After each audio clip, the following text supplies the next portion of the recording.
எல்லாருக்கும் ஒரு மிகப்பெரிய வணக்கம். எல்லாருமே பிரின்ஸ் இந்த படத்தோடைய ஃபர்ஸ்ட் லுக்கை நேற்று பார்த்துருப்பீங்க. இந்த ஒரு ஃபர்ஸ்ட் லுக் அப்படிங்கிறது பார்க்குறதுக்கு கொஞ்சம் சிம்பிளாக பட் பார்க்குறதுக்கு நல்லா இருந்துச்சு அப்படின்னு சொல்லலாம். அதே மாதிரி இன்றைக்கி சர்ப்ரைஸாக இன்னொரு போஸ்டர் அப்படிங்கிற ரிலீஸ் பண்ணியிருக்காங்க. அதுதான் பிரின்ஸ் படத்தோடைய செகண்ட் லுக். இந்த ஒரு போஸ்டரில் ஹீரோயின் மற்றும் நம்ம எஸ்கேனா இருக்கிற மாதிரியான ஒரு போஸ்டரை இன்றைக்கி காலையிலே ரிலீஸ் பண்ணியிருக்காங்க. இந்த ஒரு போஸ்டர் பார்க்குறதுக்கும் செம்மையாக இருக்குது அப்படின்னு சொல்லலாம். ஏன்னா ஹீரோயின் ஒரு ஃபாரின் ஹீரோயின் அப்படின்னு தெரியும். அதே மாதிரி நம்ம எஸ்கேனா கையில் திருவள்ளுவருடைய புக்கை வச்சிருக்கிற மாதிரி போஸ்டரை ரிலீஸ் பண்ணியிருக்காங்க. இந்த ஒரு போஸ்டரும் செம்மையாக இருக்குது அப்படின்னு சொல்லலாம். இந்த போஸ்டர் மட்டும் இல்லாமல் இந்த மாதமே இந்த படத்தோடைய ஃபர்ஸ்ட் சிங்கிளையும் கூடியில் ரிலீஸ் பண்ண போகிறாங்க. இதற்கான அஃபீஷியல் அனௌன்ஸ்மெண்ட்டும் கூடியில் வெளியிட போகிறாங்க. அதை எப்போ வெளியிட போகிறாங்க அப்படிங்கிறத வெயிட் பண்ணி பார்த்து தெரிஞ்சுக்கலாம். அதே மாதிரி இந்த படத்தோடைய டைட்டில் அப்படிங்கிறது பிரின்ஸ் அப்படிங்கிற மாதிரி நேற்று நம்ம சொல்லியிருந்தோம். அதே மாதிரி அஃபீஷியலாக அறிவிச்சிட்டாங்க.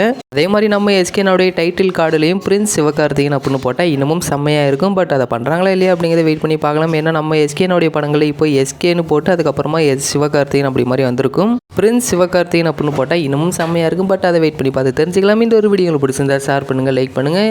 பிரின்ஸ் செகண்ட் லுக் எந்த மாதிரி இருக்குது அப்படிங்கிறத கீழே கமெண்ட்டில் கமெண்ட் பண்ணுங்கள்.